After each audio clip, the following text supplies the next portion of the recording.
Mon nom est Sven Ansorge. Je suis le directeur de la formation technique ici chez Castle. J'ai le plaisir aujourd'hui de faire l'introduction, mais aussi par la suite la modération avec les experts que vous voyez à côté de moi. Donc, on s'est entouré des experts. C'est très rassurant pour moi. Avant d'introduire nos experts, juste un petit rappel déjà. J'ai oublié de vous parler du sujet, mais il n'est pas encore trop tard. Donc, vous l'avez vu déjà, le sujet aujourd'hui, c'est les bonnes pratiques de fabrication, surtout leur importance en biofabrication.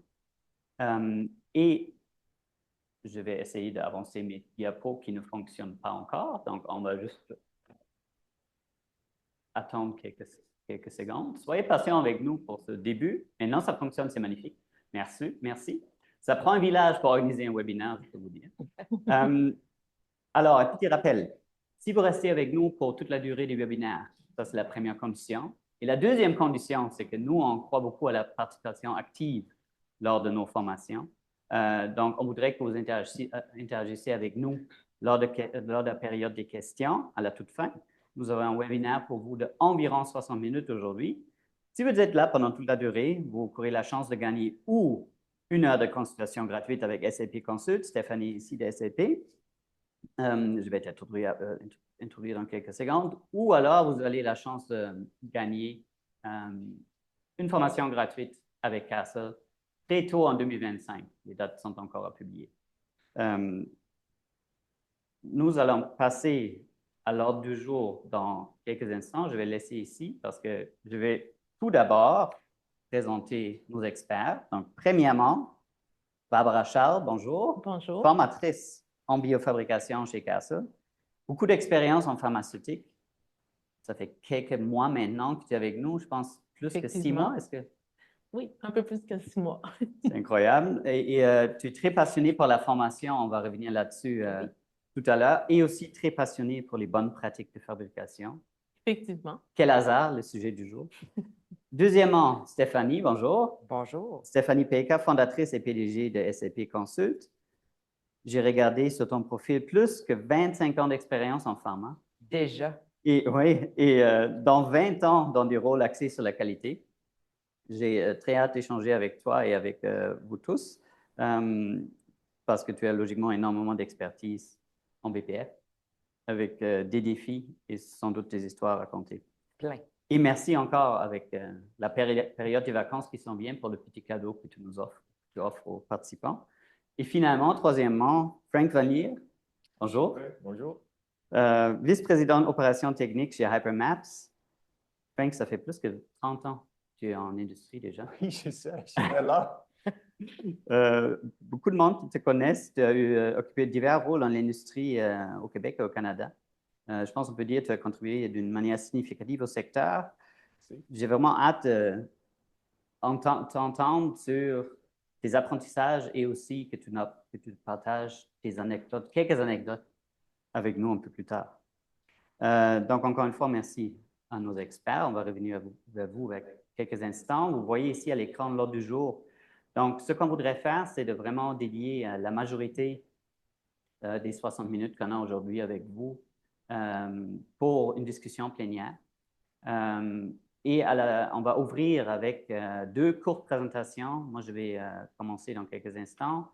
Barbara va nous introduire au sujet du jour, des bonnes pratiques de fabrication. Par la suite, discussion plénière, comme j'ai dit, la majorité du temps.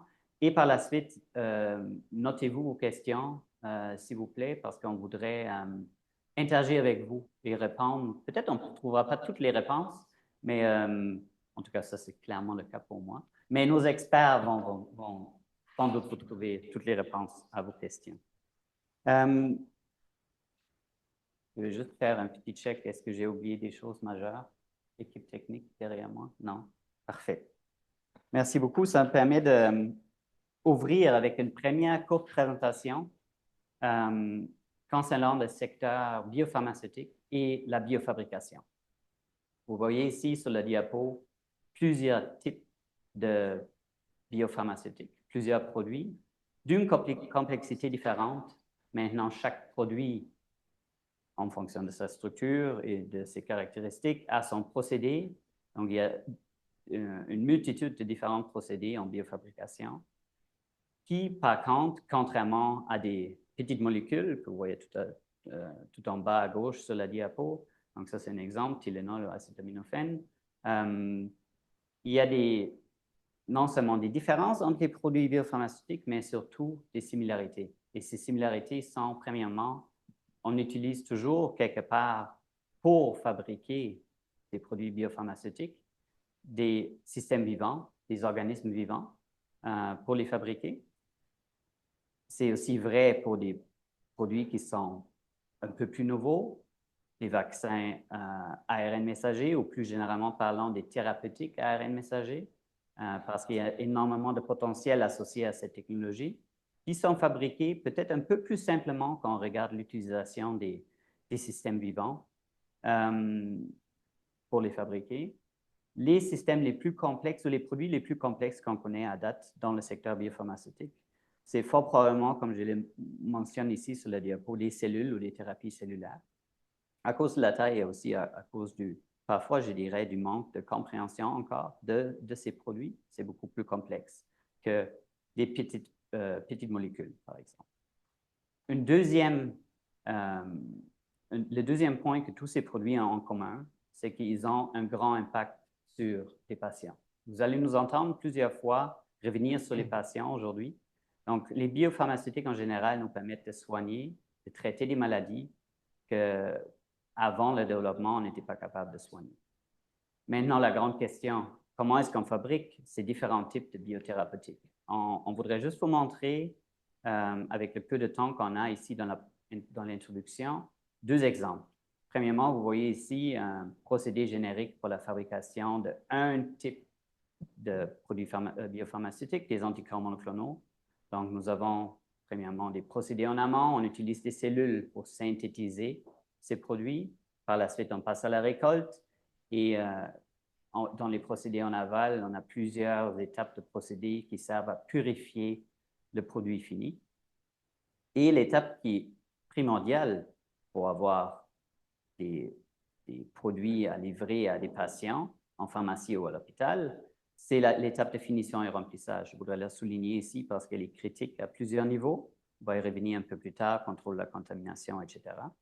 Mais parfois, elle est peut-être pendant le développement un peu oubliée, cette étape. Pour vous donner un deuxième exemple pour un produit, un type de procédé, et là, je n'ai pas fait d'erreur sur la diapo. Vous voyez le même procédé, mais le produit est différent. Donc, on parle des thérapeutiques ARN messager ici. Le message que je voudrais vous envoyer ici, c'est que oui, ces procédés sont différents que les procédés qu'on connaît pour produire des anticorps monoclonaux, mais quand on regarde les différentes étapes qui sont nécessaires pour arriver à ce produit fini, un vaccin, par exemple, ARN messager, vous allez voir que les différentes étapes et les morceaux, si vous voulez, du casse-tête pour générer ce procédé se ressemblent quand même. C'est-à-dire, si vous connaissez, par exemple, une étape de chromatographie, elle va se retrouver ou être transférable d'un procédé, conceptuellement au moins, d'un procédé à un autre. Donc, il y a des différences, mais aussi des similarités dans ces différences dans le secteur de la biofabrication. Maintenant, comment est-ce que ça fonctionne et qu'est-ce qu'il faut savoir quand on veut travailler dans le secteur? Il y a, oui, des équipements très complexes à opérer, mais ce que tout le monde fait, ce que tout le monde doit faire, on doit travailler dans un environnement contrôlé. Des salles blanches, on doit apprendre comment il faut s'habiller, comment on doit opérer dans ces salles. Et même si ces produits sont avancés technologiquement, souvent on utilise beaucoup d'étapes. Il y a beaucoup d'étapes manuelles encore. Donc, les mains des opérateurs restent encore très importantes dans le secteur de la biofabrication. Pour ouvrir et pour commencer la transition vers le sujet du jour, il y a énormément de réglementations quand on regarde le cycle de la vie des biopharmaceutiques que vous voyez ici, qui commence typiquement en recherche où quelqu'un commence d'avoir une idée. Et quand on veut suivre et poursuivre ce cycle de développement pour éventuellement arriver à un produit commercial, donc pour arriver en usine, une des bonnes références, c'est les ICH, International Council for Harmonization of Technical Requirements, je crois. que j'ai bien eu cet acronyme. Donc, la référence à ICH.org. J'ai juste sorti quelques exemples pour la réglementation qu'on doit suivre quand on développe des médicaments. Il y en a beaucoup, plusieurs d'autres. On va revenir sur le cycle de la vie plus tard pendant la discussion. Et cette diapo me permet aussi de faire le pont vers le sujet du jour, qui sont les bonnes pratiques de fabrication ou les GMP, qui sont, on pourrait dire, une des réglementations à suivre quand on fabrique tous les produits qui vont être fabriqués pour l'usage dans l'humain. Ma dernière diapo, et après je vais passer la parole à Barbara. J'ai juste fait on a fait juste une petite illustration du secteur comme on le voit actuellement. Nous sommes, comme je vous ai dit à l'ouverture, très contents de travailler avec le pôle ARENA, donc à l'intérieur de l'initiative ARENA avec notre école usine. On a des partenaires au Québec dans des institutions académiques déjà. On a aussi des entreprises avec lesquelles on travaille déjà au Québec, mais on regarde logiquement plus loin au Canada. Donc, j'ai juste sorti ici quelques organisations que je crois qui sont importantes quand on veut décrire ou avoir une meilleure idée de c'est quoi ce secteur de la biofabrication au Québec et au Canada. Avec ça, Barbara, je te passe la parole. C'est moi qui vais avancer tes diapos, donc tu me donneras juste un petit signal. Parfait. Bien, je vais vous faire une courte présentation des bonnes pratiques de fabrication, des BPF. Donc, quel est l'objectif des BPF, des bonnes pratiques de fabrication? C'est de protéger le patient, protéger le consommateur. Donc, qu'est-ce que c'est les BPF? C'est un guide qui s'assure qu'à chaque fois qu'on fait un médicament, que le médicament soit fabriqué, contrôlé avec des hauts standards de qualité. Donc, si on veut produire des médicaments, il faut avoir une licence. Et si on a une licence, il faut suivre les bonnes pratiques de fabrication. C'est la loi. Qu'est-ce que c'est la qualité? La qualité est basée sur une liste de critères à respecter. Donc, les BPF nous donnent cette liste qu'à chaque fois qu'on va produire ce médicament, on va devoir respecter les critères pour que le produit fini a ses attributs: sécurité, efficacité et qualité. Donc, la qualité doit être à toutes les étapes de la fabrication. Donc, l'industrie, les compagnies doivent gérer le système de qualité. Donc, qu'est-ce que c'est la gestion de système qualité? C'est un système organisé de procédures, de processus et ressources pour s'assurer qu'on atteigne toujours les normes de qualité, qu'on respecte les exigences réglementaires et qu'on réponde aux attentes des clients, que la qualité soit dans la culture des compagnies. Donc, tout d'abord, le système qualité s'appuie sur les contrôles. Mes 20 années d'expérience en milieu pharmaceutique m'ont appris qu'on peut faire confiance à personne. Qu'est-ce que ça veut dire? Ça veut dire que tout doit être soit validé, qualifié, approuvé, contre-vérifié. La formation du personnel est requise. Pourquoi? Pour diminuer les erreurs, pour s'assurer que la compétence est parmi toutes les activités. La documentation est cruciale parce que c'est avec la documentation qu'on peut relâcher le produit, qu'on peut dire que le produit est de qualité et qu'on suit la réglementation. Le système qualité est proactif parce qu'il essaie de prévenir les non-conformités, les déviations, essaie d'identifier les risques potentiels qui vont affecter le produit. Et aussi, le système est correctif.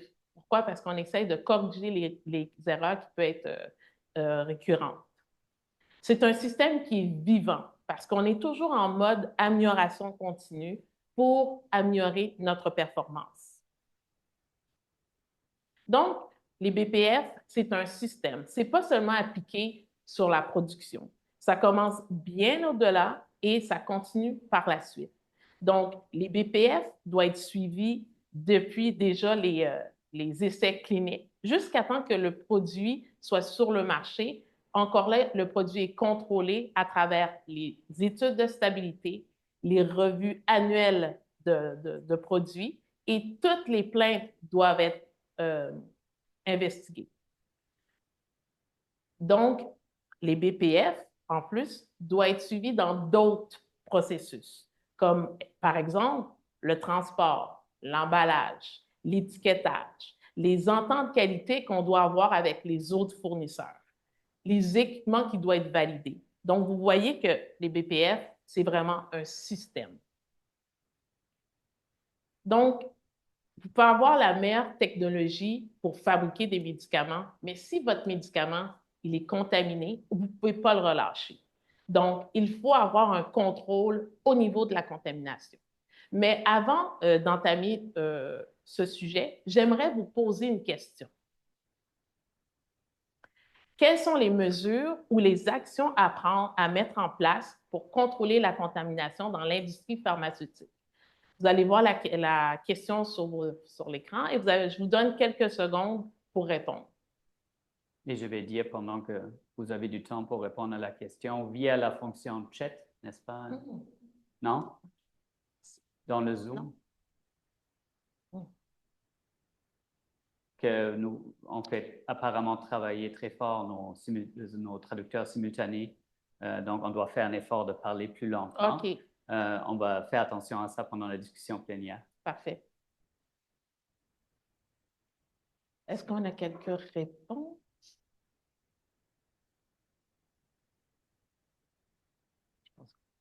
Euh, 100%. Okay, mais je ne vois pas les mesures exactement. OK. Donc, est-ce que je... On va attendre un peu jusqu'à temps qu'on a. Là, les réponses rentrent. C'est aussi un nouvel outil, logiquement, qu'on utilise pour la première fois ici. Mais ça nous permet déjà d'avoir un peu d'interaction avec vous. Merci beaucoup de participer. Merci. Oui, parfait. Oui, merci de participer. C'est intéressant. Okay. Comment on voit les réponses?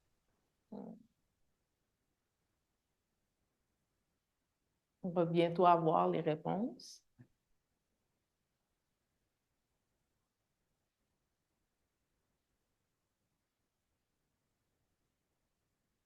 Sharing.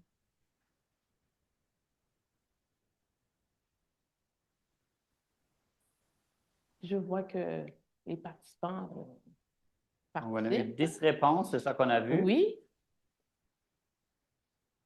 La pression sur notre équipe technique augmente. Oui. Ça nous donne une petite pause. C'est ça que j'allais dire, ça me donne une petite pause. Est-ce qu'on doit conclure que ça ne fonctionne pas? Ça va venir. J'entends un signal. On va y revenir. Bon, OK, on va revenir sur le. Parfait, on va revenir. Réponses. Merci d'avoir répondu. On va Merci les montrer un peu plus tard. Donc, je vais rentrer dans le vif du sujet. Une des stratégies. Je dois avancer la diapo. Oui, si. Oui, je pense. Parfait. Voilà. Une des stratégies, c'est la formation du personnel. Vous devez comprendre que le personnel est la source principale de contamination dans l'industrie. Donc, ils doivent être formés. Ils doivent être formés comment se comporter dans les salles blanches, quelles techniques appliquer, comment s'habiller dans les salles blanches et même savoir des principes de base, genre qu'est-ce que c'est les bactéries. Et Barbara, si tu me permets de t'interrompre, on voit quelques réponses maintenant à l'écran. OK.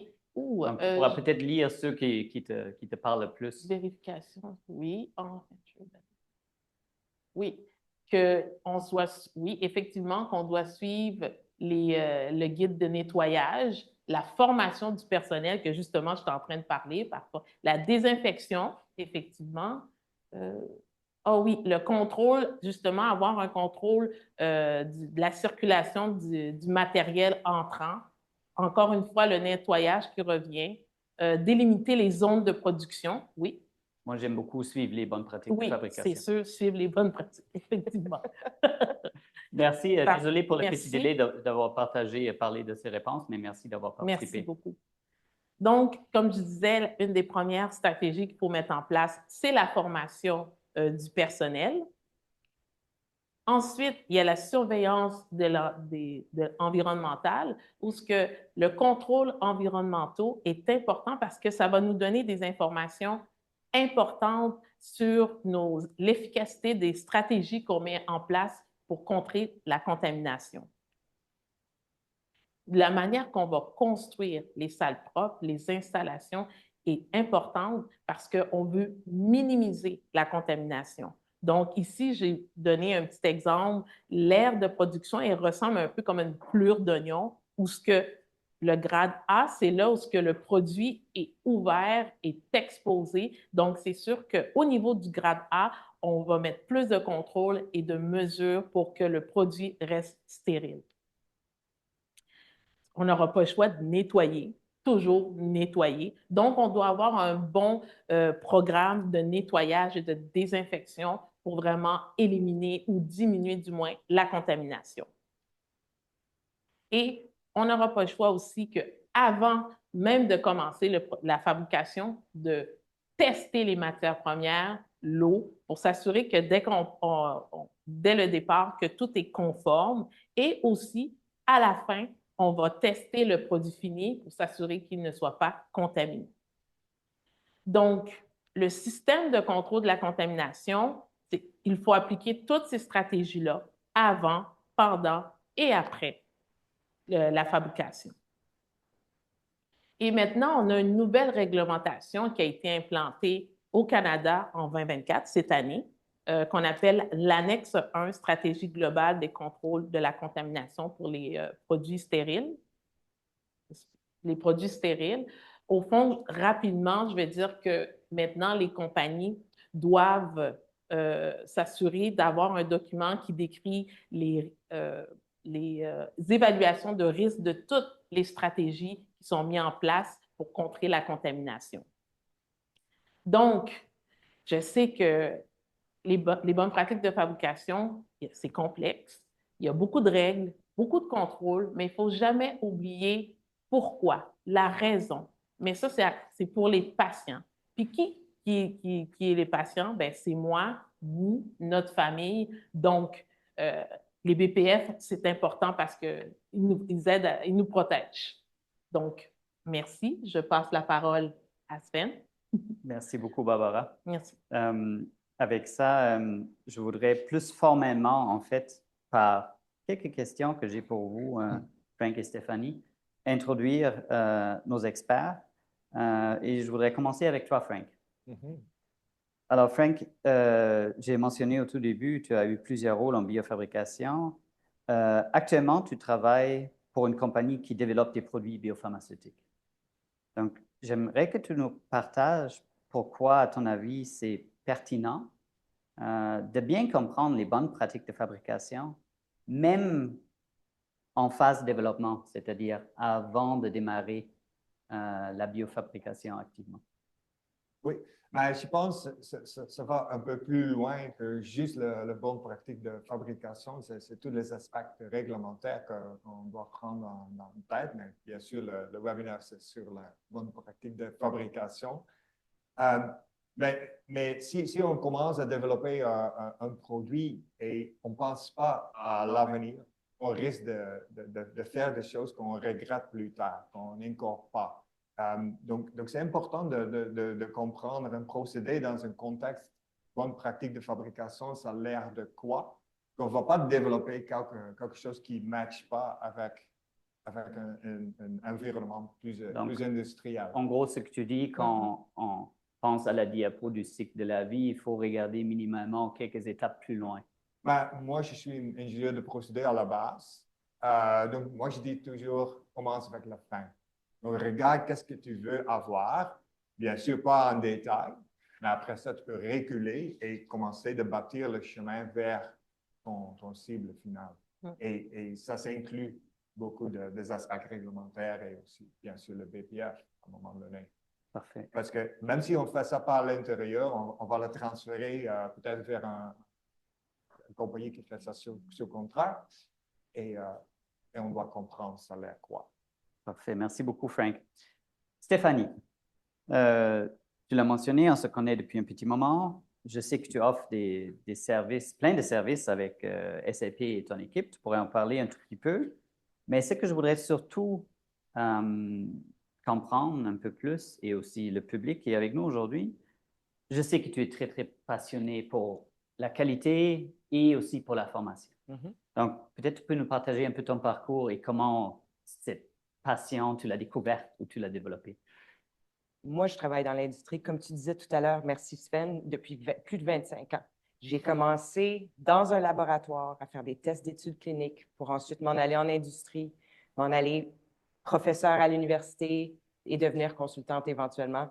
J'ai fait à peu près tous les rôles, mais celui qui m'a le plus marqué et qui a enflammé ma passion qualité et formation, c'est un de mes premiers rôles où j'ai pu voir directement l'impact des bonnes pratiques de fabrication sur un produit qui a été livré à un bébé naissant de 3 jours directement à l'hôpital pour lui sauver la vie.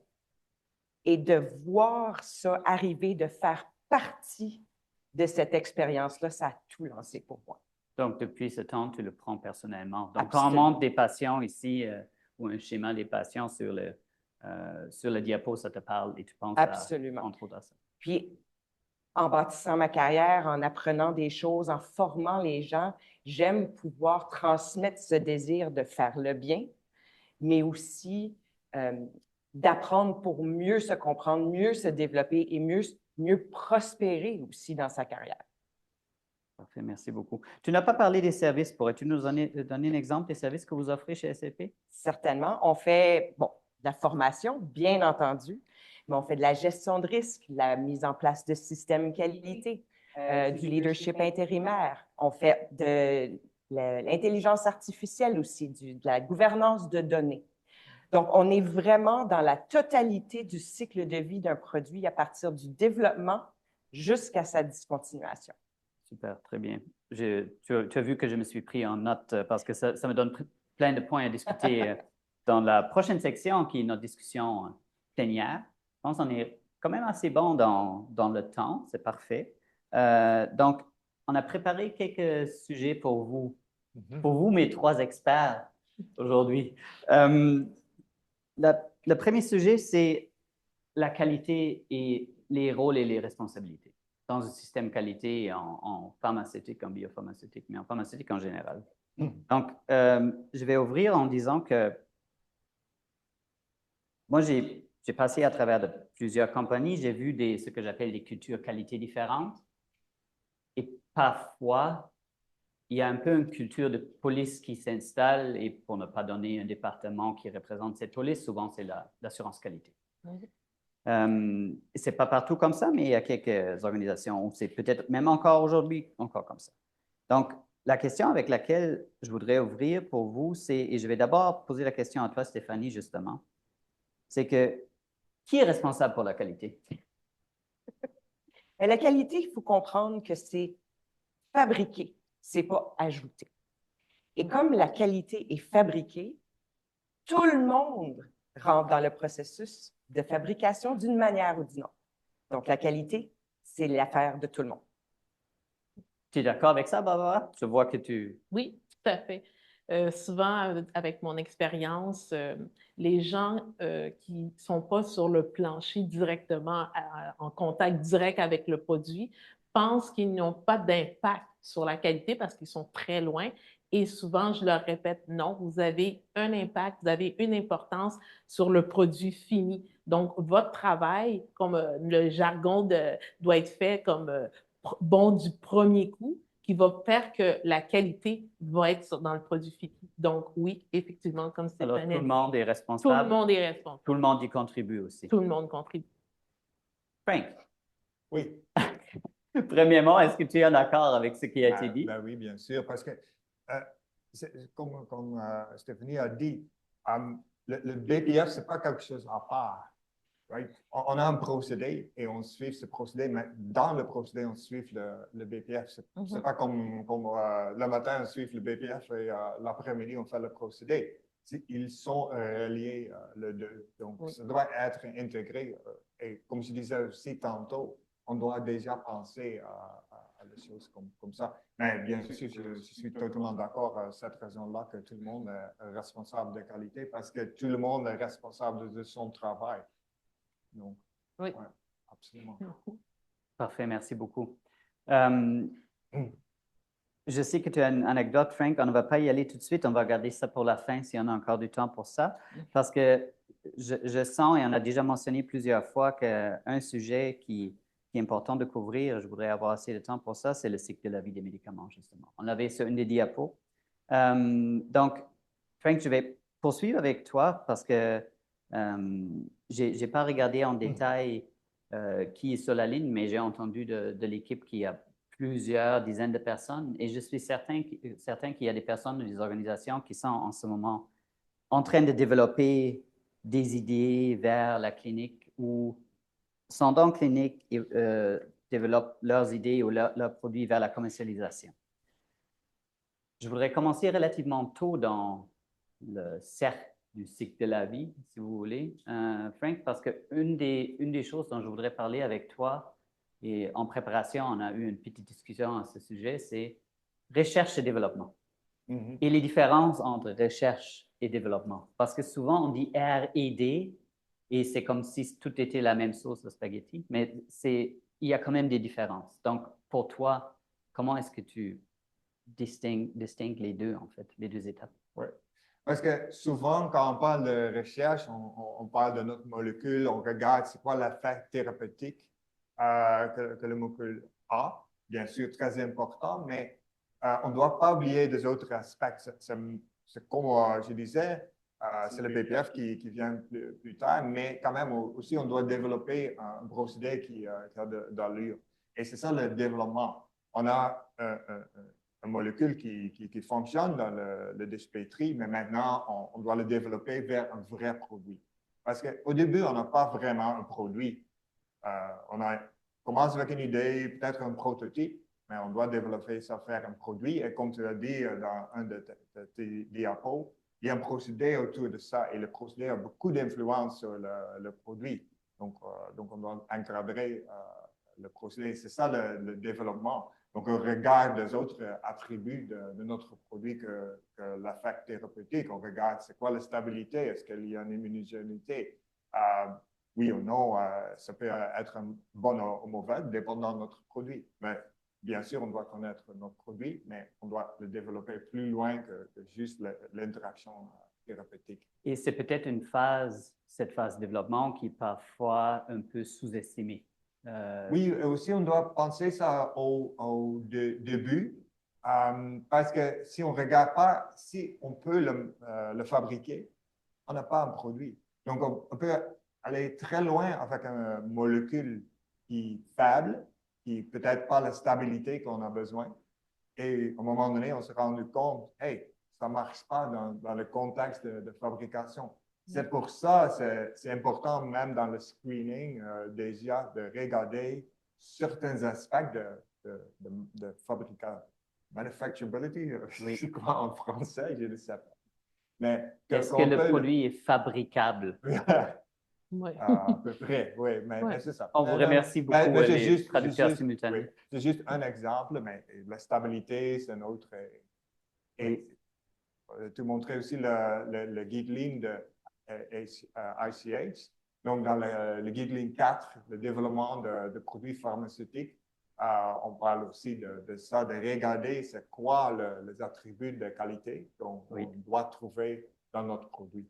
Merci beaucoup, Frank. Je voudrais construire là-dessus parce qu'on a fait une partie, si vous voulez, du cycle. On est allé du R au D. Là, on est en D, donc on s'invente en ce moment une idée en pensant à un produit. Stéphanie, maintenant, on est prêt d'aller en phase clinique et même aller plus loin, on veut commercialiser le tout. C'est quoi les défis qualité que tu vois pendant cette phase? Peut-être tu peux partager quelques de tes expériences. Les défis sont quand même considérables. Comme disait Frank tout à l'heure, il faut penser au départ à ce dont on a besoin pour commercialiser notre produit et bâtir ça dans le processus. OK? Donc, à partir du moment où on a un concept, une idée qui a été développée, différents aspects des BPF vont commencer à s'appliquer, bien entendu.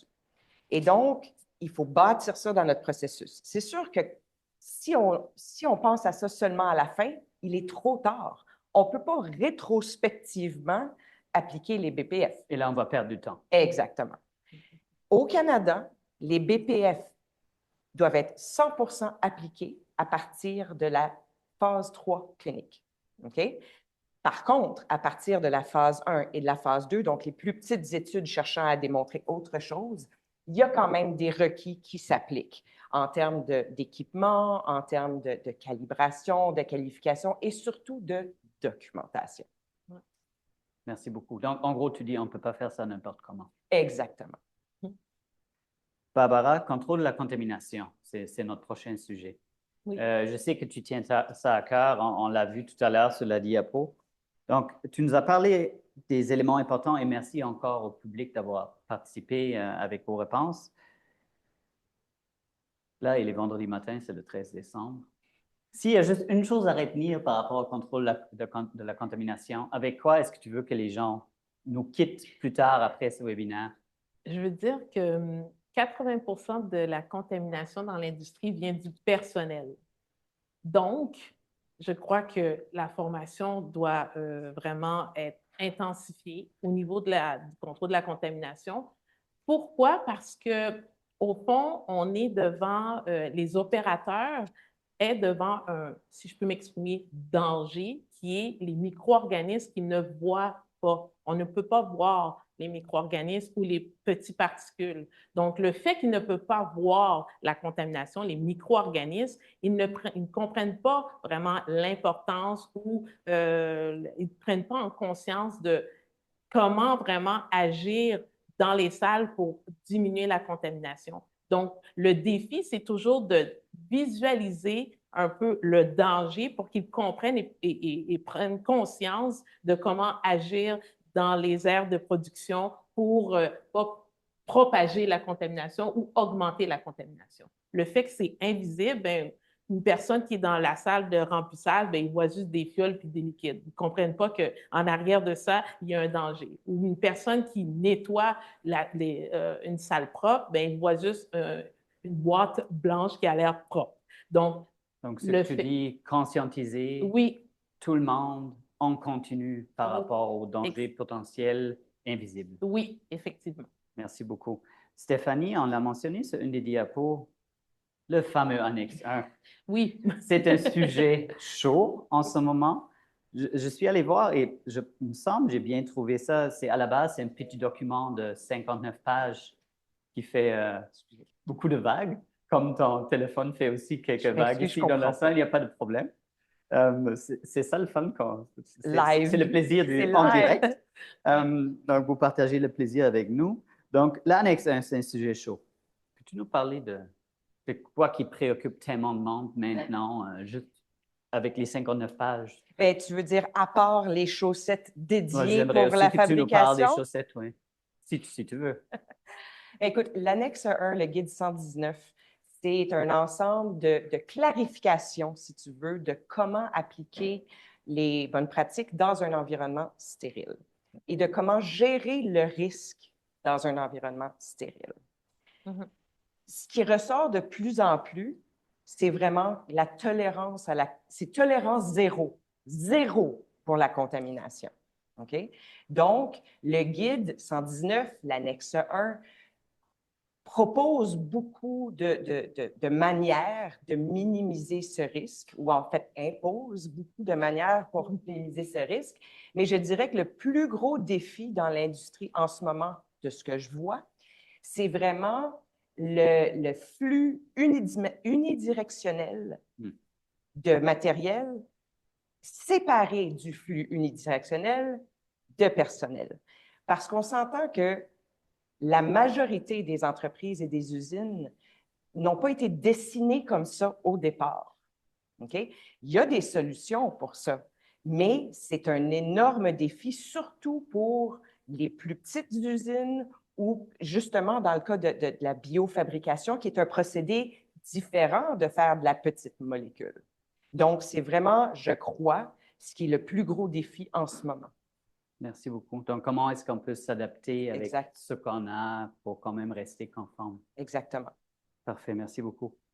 Frank, donc là, je ne voudrais pas continuer de parler du Annexe 1, mais ça reste quand même relié au contrôle de la contamination et ça, c'est le travail en salle blanche d'une manière générale. Ça peut être, peux-tu nous parler un peu de ton expérience par rapport à ça? Ça peut être des défis que tu as eus dans des organisations, ça peut être aussi des défis personnels. Tout est permis ici. Oui, on doit aussi comprendre qu'il y a plusieurs types de salles blanches, comme déjà expliqué par Barbara. Donc, en amont, on travaille dans les salles propres qui sont classifiées un peu moins. Donc là, les défis sont un peu moins aussi. Mais c'est surtout dans le grade B où il y a des défis au niveau d'habillage. Parce que c'est pas, je dis ça, c'est pas facile de travailler dans un habillement comme ça, de s'habiller, de penser à tout aussi. Parce qu'on rentre dans la salle blanche, si on oublie quelque chose, on doit se déshabiller, sortir et plusieurs étapes d'habillage en plus. Donc, ça, c'est un défi. Et c'est un excellent exemple pour des choses qu'il faut avoir fait ou il faut avoir vécu pour comprendre à quel point c'est compliqué. En tout cas, c'était ça mon expérience personnelle. L'habillage, je pense que c'est simple. Il faut juste mettre un coverall. Mais en réalité, c'est tout sauf simple. Wow. C'est un peu plus compliqué que ça, juste mettre un coverall qu'on a entendu. Surtout dans le grade B, on ne peut pas juste mettre un coverall parce que les vêtements sont stériles et on peut pas l'avoir vraiment stérile, mais on ne veut pas non plus le contaminer. Donc l'habillage, c'est quand même quelque chose qui va prendre de temps aussi d'apprendre. On ne peut pas juste dire, OK, c'est le même, ça fonctionne, vas-y. Donc c'est plusieurs sessions de comment t'habiller, c'est des sessions aussi de vérifier au niveau de chercher la contamination sur le vêtement. Donc ça aussi, c'est inclus, c'est comme une qualification de personnel. Là, on parle juste d'habillage, mais après ça, aussi, on doit qualifier le monde sur le travail aseptique. Oui. Encore une fois, pour en monde, c'est un peu moins critique parce qu'il y a des étapes de stérilisation, si on veut, dans le procédé. Ça, c'est aussi quelque chose à penser parce qu'un attribut de qualité de presque tous les produits biotechnologie, c'est à la fin, ça doit être stérile. Donc, on ne veut pas introduire de contamination. Au laboratoire, on travaille avec peut-être 10 millilitres. C'est rapide. En usine, c'est beaucoup plus grand comme volume. Ça prend plus de temps, ça prend plus de risque de contamination. Donc, sur un procédé à plus grande échelle, on va mettre aussi des étapes de filtration, par exemple, pour enlever le microbe. Merci, merci Frank. On va revenir sur le contrôle de la contamination potentiellement à la toute fin avec les questions. En tout cas, moi, je m'attends à ça. Mais j'aimerais avancer un peu dans nos discussions et passer à un autre sujet qui est le risque et les notions du risque. On a mentionné un peu indirectement, il me semble, parce que c'est juste le langage qu'on utilise en pharmaceutique. Stéphanie, j'aimerais commencer avec toi. Les risques en pharmaceutique, comment est-ce qu'on peut l'expliquer? Bien, je vais commencer par te dire comment il ne faut pas l'expliquer. Okay. Le risque ou la gestion de risque, ce n'est pas une opportunité de justifier des mauvaises pratiques. OK? On voit ça très souvent, des gens qui disent « Ah, je vais faire une évaluation de risque parce que je fais quelque chose qui n'est pas conforme aux attentes. » OK? La gestion de risque, l'évaluation de risque, c'est vraiment toute la considération, le ratio bénéfice-patient versus inconvénient production, si on veut. Donc, il faut voir ça comme j'ai un patient qui a besoin de mon médicament et c'est particulièrement vrai en biofabrication. J'ai un enjeu ou un risque. C'est quoi l'impact sur mon patient de cet enjeu-là? C'est ça de la gestion de risque. Donc, la première étape est effectivement d'évaluer le risque. Donc, le risque, Frank, ça se calcule ou c'est quoi c'est une opinion ou comment est-ce qu'on peut, comment ça marche ça? C'est un peu entre ces deux, mais oui, on doit le quantifier. On va regarder c'est quoi la chance que ça arrive. On va aussi évaluer c'est quoi l'impact. Troisièmement aussi, on va regarder comment on peut voir le risque. Parce que le risque, c'est moins dangereux si on veut quand on peut le voir. Comme le microbe, on ne voit pas. Donc ça c'est plus dur. Mais autre chose, on peut mettre certains contrôles aussi sur le plancher que peut-être on ne peut pas éviter le risque comme tel, mais on peut éviter qu'un produit qui contient, par exemple, la contamination ne va pas faire le patient. Donc, après ça, on met tout ça ensemble et on a un chiffre et on regarde, OK, est-ce qu'on peut vivre avec? Et je suis bien d'accord avec Stéphanie, c'est là souvent le monde dit, OK, on va vivre avec, mais ce n'est pas, Donc, parce que le processus de la gestion de risque ne va pas s'arrêter à l'évaluation du risque. Et là, je peux peut-être passer la parole à toi, Barbara, parce que ça rejoint un peu, on en a parlé brièvement, les idées de qualité de base. Et ça, c'est l'amélioration, n'est-ce pas? Oui, toujours en amélioration dans le sens par rapport à l'évaluation qu'on va faire, aux tests qu'on va faire, aux validations qu'on va faire. Bien, on pourra améliorer nos processus parce que c'est vivant. Tu sais, c'est pas parce que tu as un procédé puis que tu as tous les paramètres que ça va toujours rester comme ça. Donc, il faut toujours identifier tout d'abord nos risques pour pouvoir améliorer nos systèmes parce que c'est vraiment vivant. Puis, je voudrais aussi rajouter aussi, le risque dépend aussi de quel produit que tu fabriques. Parce que je me rappelle, on avait une discussion avec un directeur de qualité où lui, son produit, il allait directement sur le patient avant même que le test de stérilité sort. Donc, le risque, tu dois l'élucider, puis tu dois être certain que ton produit est bon, qu'il n'est pas contaminé, parce que sinon, il est trop tard. Merci beaucoup. Merci. Le dernier sujet de notre discussion plénière, c'est la formation. La formation pour pouvoir travailler en BPF ou la formation en BPF en général. Stéphanie, je vais commencer avec toi. Et je vais te poser la même question que je t'ai posée tout à l'heure. Qu'est-ce que tu vois comme défi dans les compagnies liées à la formation? Premièrement, le temps. Les compagnies, veulent pas, sont là pour faire de l'argent. Hein? Donc, arrêter de la production pour former des gens, c'est pas payant. Ou en tout cas, dans la tête de certains gestionnaires, c'est pas payant. Donc, il y a l'histoire de temps. Un autre des gros défis, c'est que pour bien comprendre un environnement stérile, biofabrication, il faut être dedans. Et donner la formation en stérile, on ne peut pas, parce qu'il faut se qualifier à l'habillage, il faut arrêter la ligne. C'est impensable de faire la formation générale sur les lieux. Donc, le plus gros défi, c'est d'expliquer aux gens comment ça marche sans qu'ils voient. Combien de temps ça prend, selon vos expériences, pour être opérationnel, pour pouvoir travailler? Tu mentionnais tout à l'heure l'environnement du grade B, par exemple. Oui, mais je pense qu'on ne doit pas oublier qu'il n'est pas seulement le grade B. Ça commence déjà au loading dock. Donc là aussi, le monde doit être formé. Donc, combien de temps ça prend pour quelqu'un qui travaille dans l'entrepôt versus quelqu'un qui travaille dans une salle grade B? Ça varie énormément.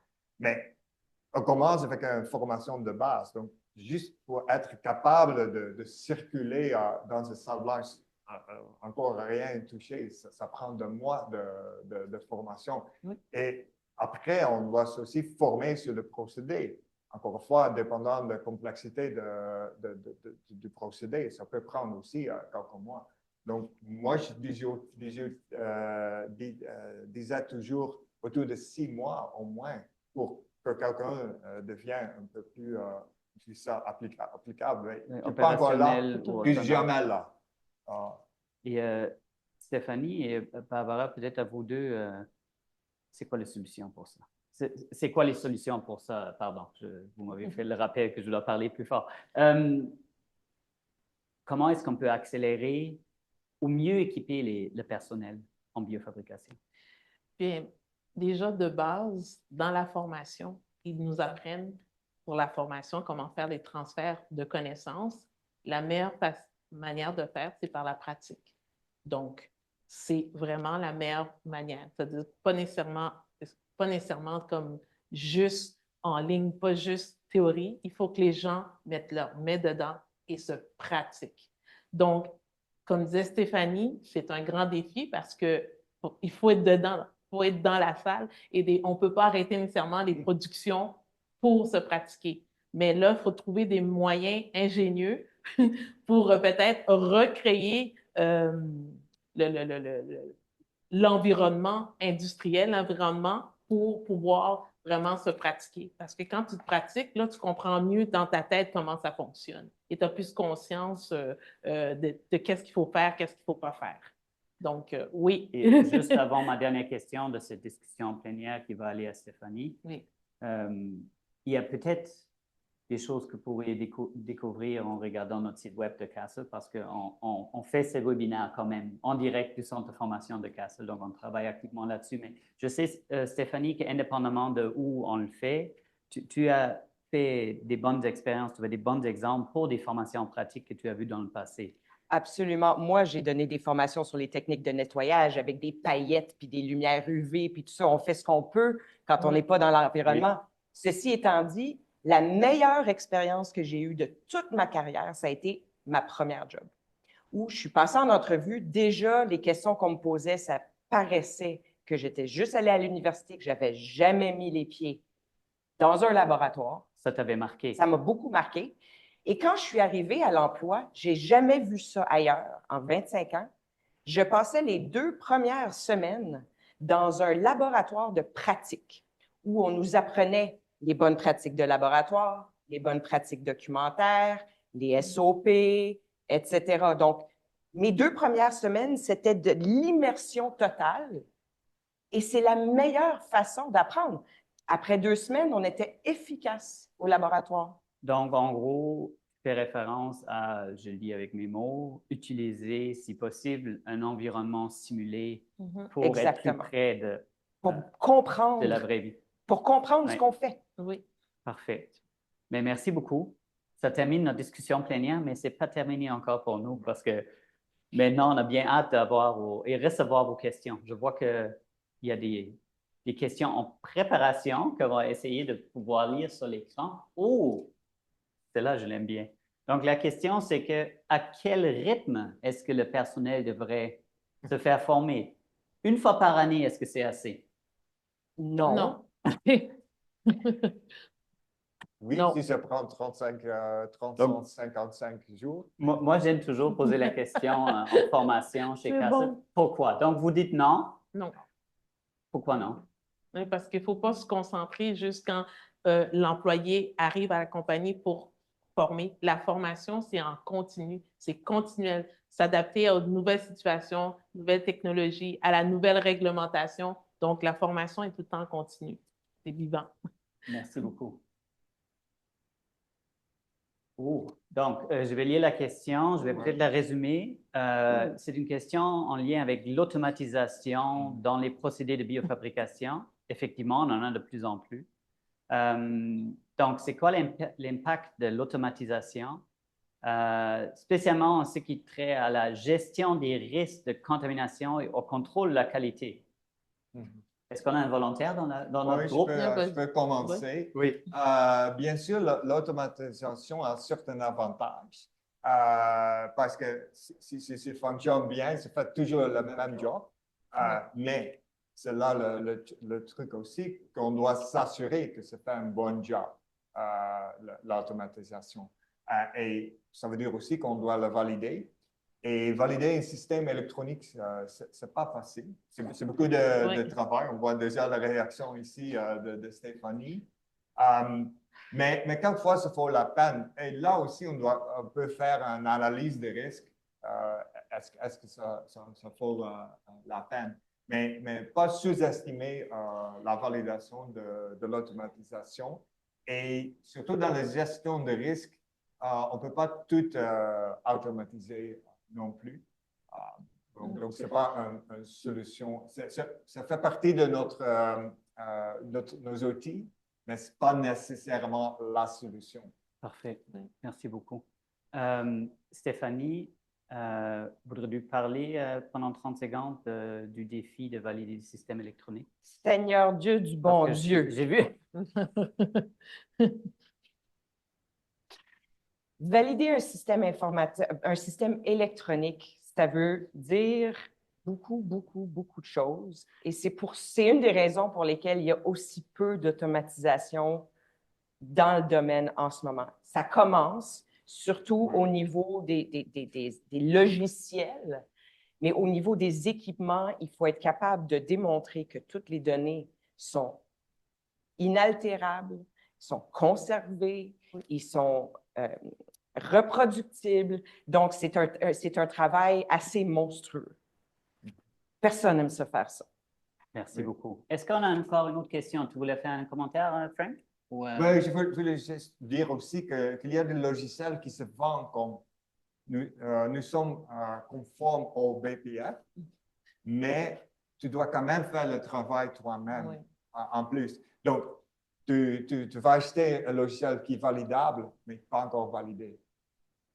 Donc là, il y a une question, mais en fait, il s'agit de 2 questions. Donc, on va commencer avec la première qu'on voit ici sur la diapo, qui est comment est-ce que les réglementations internationales influencent-elles les procédés de biofabrication au Canada? Ça, c'est une première réaction. Stéphanie, tu voudrais la prendre? C'est une excellente question. Je dirais que en termes de réglementation, Santé Canada ne sont généralement pas des pionniers. OK? Souvent, les réglementations les plus innovatrices vont venir d'Europe, suivies de près des États-Unis. Donc, est-ce que l'annexe 1 serait un exemple? Absolument. L'annexe 1 est sortie en Europe en premier il y a quelques années, adoptée cette année par Santé Canada. La FDA ne l'a pas adoptée, mais s'attend à ce que les compagnies en suivent les principes. Donc, l'annexe 1, c'est un excellent exemple, mais il y a plusieurs règlements ou guides concernant, par exemple, les thérapies cellulaires qui existent en Europe, dont Santé Canada s'inspire, mais qui n'existent pas encore ici. Parfait, merci beaucoup. Peut-être aussi à ajouter que le procédé de biofabrication au Canada, pour quelle jurisdiction on le fait? Parce que si on produit au Canada pour les États-Unis, on doit quand même conformer aux réglementations aux États-Unis, même chose pour l'Europe. Donc, c'est la réglementation où le produit est appliqué, pas où le produit est fabriqué. Très bon point. Merci beaucoup, Frank. On est à peu près à l'heure. Je sais qu'il y a énormément de questions encore. On ne pourra pas répondre à toutes les questions. Ce que j'aimerais faire, par contre, nous avons parlé en préparation de la conclusion. Donc, je voudrais lancer la conclusion et on pourrait peut-être le faire ensemble parce qu'on a vu plusieurs fois des patients. On organise ce genre de webinaire, merci pour la très bonne discussion, pour conscientiser, éduquer, partager aussi. Et aussi parce qu'on pense beaucoup à, je pense Stéphanie, c'est toi qui l'avais dit. On voudrait contribuer à former les futures générations des personnes qui vont aider à produire des médicaments pour des patients du futur. Absolument. Est-ce que c'est logique, ma phrase? Oui. Former la relève. Former la relève, exactement. N'oubliez pas que, et là, je pense l'équipe technique qui travaille avec nous, merci à vous tous. Vous avez pu repérer beaucoup de noms des personnes qui ont interagi et qui vont donc faire partie de notre concours du tirage pour 1 heure de consultation gratuite avec Stéphanie et son équipe ou alors une formation gratuite avec Castle. L'enregistrement de ce webinaire sera publié. Suivez nos sites web par plusieurs canaux probablement. Je regarde mon cher collègue Hansen, nous allons aussi avoir un sondage qui va être publié par rapport à comment ce webinaire était par courriel à tous les participants. Est-ce que vous avez des mots de la fin à ajouter, Barbara? Une des choses que j'aimerais rajouter, que j'ai expérimenté moi-même au cours de ma carrière, c'est que souvent quand tu fais un poste, un job, puis tu fais toujours la même chose, puis tu deviens bon, mais tu oublies pourquoi. Et souvent, les gens, avec les années, oublient le pourquoi qu'on est dans l'industrie pharmaceutique. Donc, ton message à transmettre, c'est qu'il faut s'arrêter des fois et poser la question pourquoi. Pourquoi, mais aussi pourquoi en bout de ligne qu'on fait ça, c'est pour les patients. Donc, on a intérêt, tout le monde, à travailler et à mettre de la qualité dans notre travail parce qu'en bout de ligne, c'est pour guérir les patients. Donc, souvent, on oublie la raison, le pourquoi qu'on fait de travail, la même chose jour après jour. Donc, Parfait. Merci, Barbara. Stéphanie. Le mot de la fin, je pense aux générations futures qui vont nous remplacer quand, j'espère, un jour, on va prendre nos retraites. Et ils sont dans une position unique où les produits, les procédés, les règlements évoluent à la vitesse de l'éclair. Et la formation pour le bénéfice de la relève et pour le bénéfice des patients, moi, c'est ça qui vient me chercher. ouais. Merci beaucoup. Frank.